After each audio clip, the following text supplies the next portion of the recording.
एक और चीज है रागिनी नायक, आज तो नई सरकारों ने शपथ ली है, आज ही आपने हमला शुरू कर दिया, क्षत्रपों का अंत हो गया, लोकतंत्र खत्म हो गया। भाई उनको जनादेश मिला है, वो किसी को भी सीएम बना सकते हैं। आज तो शुभकामनाएं दीजिए। शुभकामनाएं पहले आपको न्यूज 24 चैनल को दे देती हूँ। तो स्वीट 16, शार्प 16 हाँ। और सिंसियर 16 होने के लिए मैं समझती हूँ आज एक ऐसे समय पर जब लोकतंत्र के चौथे स्तंभ पर तरह तरह के आरोप लग रहे हैं, अपनी एक अलग छवि बनाकर रखना एक बहुत बड़ी उपलब्धि है। और मानक, जैसा कि आरपी सिंह जी ने भी कहा, मैं भाजपा के प्रवक्ताओं के साथ सहमत नहीं होती हूँ, पर इस बात पर जरूर सहमत हूँ कि इस चैनल में लोग गए आए, कईयों ने यहाँ से शुरुआत करके दूसरे चैनल में बड़े मुकाम हासिल किए, पर आप अंगद की तरह पैर जमाकर यहीं डटे हुए हैं और ये सवालों की झड़ी पक्ष विपक्ष सत्ता विपक्ष सब पर बराबर से बरसती रहती है। मैं समझती हूँ ये भी एक बहुत बड़ी उपलब्धि है। तो आप लोगों को बहुत साधुवाद और बहुत बधाई, और अनुराधा जी से जब आपकी बात हो तो उन्हें भी जरूर मेरी तरफ से बधाई दीजिए। बिल्कुल बिल्कुल, थैंक यू। पर मानक, आपके सीधे सवाल से पहले आज मैं कुछ कहना चाहती हूँ। मैं 1 मिनट लूंगी, पर यह बात बहुत जरूरी है। देखिए, 13 दिसंबर है आज, और आज ही के दिन अटल बिहारी वाजपेयी जी की सरकार थी, तब लोकतंत्र के मंदिर पर हमला हुआ, बहुत सारे भारत मां के सपूतों की जान गई, अपना सर्वोच्च निछावर किया उन्होंने इस भाव के साथ कि तन समर्पित मन समर्पित और ये जीवन समर्पित, सोचता हूं देश की धरती तुझे कुछ और भी दूं। तो उन भारत मां के सपूतों को सबसे पहले तो मैं शीश झुकाकर नमन करती हूँ, श्रद्धांजलि अर्पित करती हूँ।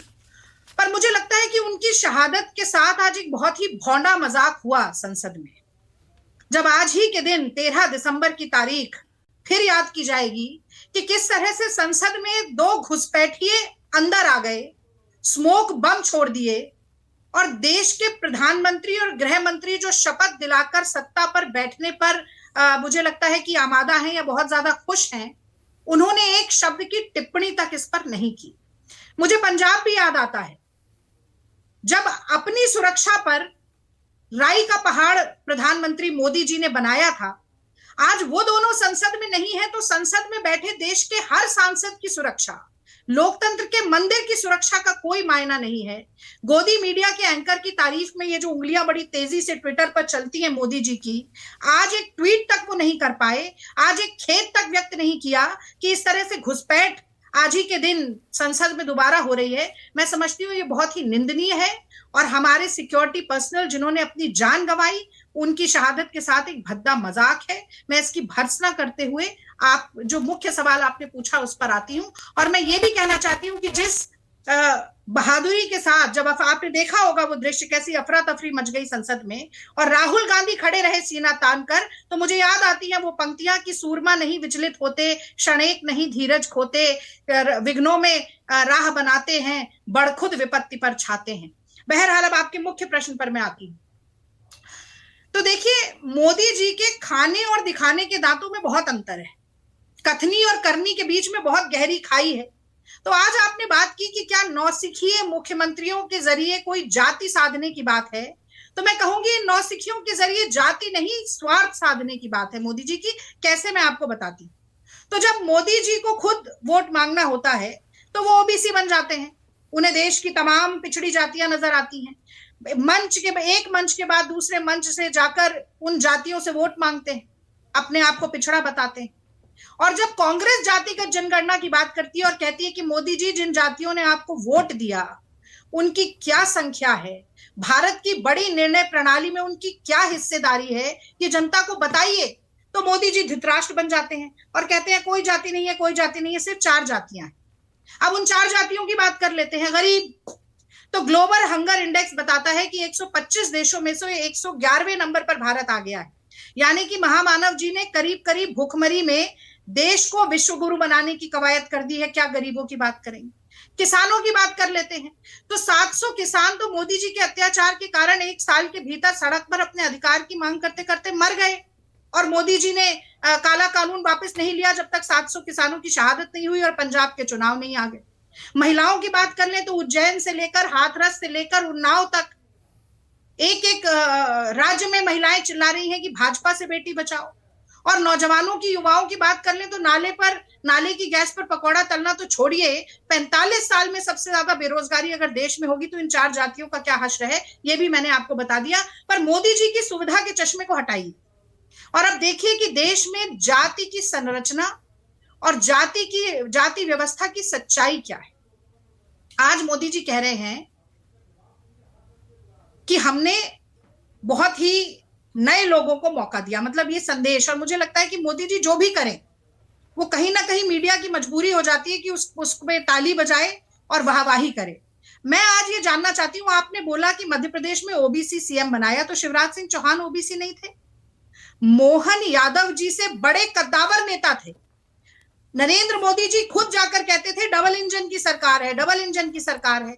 तो जब तक शिवराज सिंह जी को झंडी पकड़ाकर उस ट्रेन के सबसे पीछे कंपार्टमेंट पर बिठाए रखा तब तक ठीक है, पर जैसे ही शिवराज सिंह डबल इंजन की सरकार के ड्राइवर बनने के लिए आगे आ गए, मोदी जी के समकक्ष बैठने के लिए आगे आ गए, तो उन्हें चुटकी बजा के राजनीति की मुख्य धारा से उठाकर हाशिए पर फेंक दिया।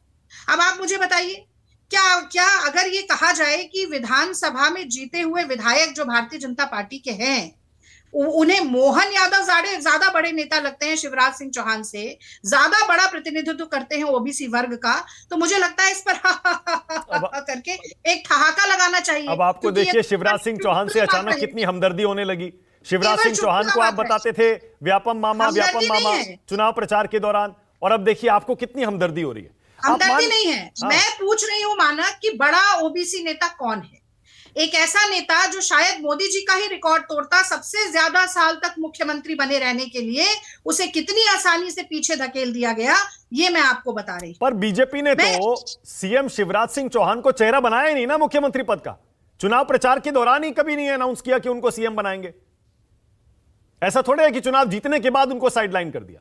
तो पहले से तय था। कहना है कि नहीं, तो मोहन यादव जी का ज्यादा बड़ा योगदान है इस जीत में। जब कांग्रेस पार्टी मामा कहकर कहती थी कि महिलाओं के खिलाफ अपराध सबसे ज्यादा है, कुपोषण शिवराज सिंह खुद माथे का कलंक बताते हैं, तो मोदी जी ही आते थे ना, भाजपा के नेता ही आकर गुणगान करते थे, नहीं शिवराज सिंह तो बहुत अच्छे। अब मैं आपसे पलटकर एक सवाल पूछता हूँ, आप ही कहते थे ना, चादर को जस की आपके नेता पूछते थे ना रागिनी के लिए तैयार है, आप ही के नेता पूछते थे। सुनिए मानक, मैं जाति के समीकरणों पर बात कर रही हूँ, मैं भी जाति पर ही पूछ रहा हूं सवाल। भाई आप ही कहते थे ना रागिनी, आपके नेता कहते थे 100 अफसर हैं, 100 अफसर हैं, उनमें से 3 सिर्फ ओबीसी हैं। अब ओबीसी सीएम बनाया और वो भी यादव को, तो आपको तो स्वागत करना चाहिए। तो मैं वही तो कह रही हूँ, ज्यादा बड़ा ओबीसी नेता कौन है? शिवराज सिंह चौहान का जीत में ज्यादा बड़ा योगदान है कि मोहन यादव का है? ये सवाल पूछना बनता है। इसी के साथ 2 सवाल और पूछूंगी, फिर आप आगे चले जाइएगा। ये लोकतंत्र में क्या नौसिखिए सीएम की ट्रेनिंग को मुख्यमंत्री पद का ये बना दिया गया है कि अब ट्रेनिंग की जाएगी? पहली बार के विधायक को आप मुख्यमंत्री बना रहे हैं। मुख्यमंत्री के ऊपर कितना भार होता है, प्रदेश की जनता के सुख और दुख का 5 साल तक किस तरह से प्रदेश को चलाकर भविष्य तय करना है, ये पहली बार का जीता हुआ विधायक चला लेगा। साफ पता चलता है कि आप मुख्यमंत्री को कठपुतली का पर्याय बनाना चाहते हैं।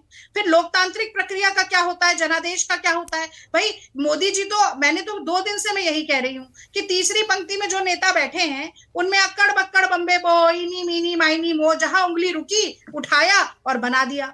बस शर्त यह है कि वो समकक्ष ना खड़ा होना चाहिए, मोदी जी के कंधे से कंधा मिलाकर खड़ा ना हो जाए, उसकी लकीर जरा सी भी मोदी जी के लकीर के पास आती ना हो। और जितना बड़ा नेता भाजपा का होता है उतना बड़ा सुरक्षा का भाव है। ये सिर्फ मोदी जी ने नहीं किया, माना कि अटल बिहारी जी करते आए हैं। आप याद कीजिएगा, राम प्रकाश गुप्ता उत्तर प्रदेश के मुख्यमंत्री बनाए गए, किसी को नाम याद है?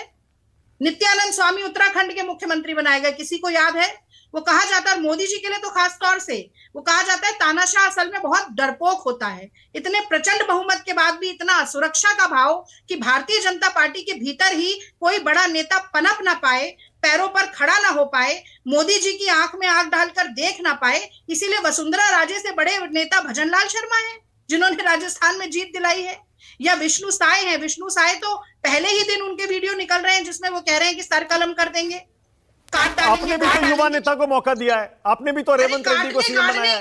काटने गाड़ने काटना और गाड़ना ही मानक है क्या रागिनी? आपने भी तो रेवंत रेड्डी को, आपने रेवंत रेड्डी को सीएम बनाया ना। मोहन यादव, क्या रेवंत रेड्डी युवा नेता नहीं है? सिंहस्थ भूमि पर कॉलोनी काटने के इल्जाम चल रहे हैं उनकी तो ऐसी माँ बहन की गाली की वीडियो आ रहे हैं कि उसका जिक्र भी नहीं किया जा सकता। तो ये कैसे लोगों का चुनाव हो रहा है भैया? ये क्या, ये लोकतंत्र के साथ मजाक ओके, ना किया वाजपेयी जी जाए। जवाब अब दे अगर रहे हैं आपका। संगठन में किसी को बनाए भाजपा में, ओके, वाजपेयी हमें जी कोई जवाब दे रहे गुरेज हैं। नहीं है। वाजपेयी और जी आप जवाब दे रहे हैं, लोकतंत्र उसके का बाद मजाक आगे जा बना रहे रहे हैं। हैं।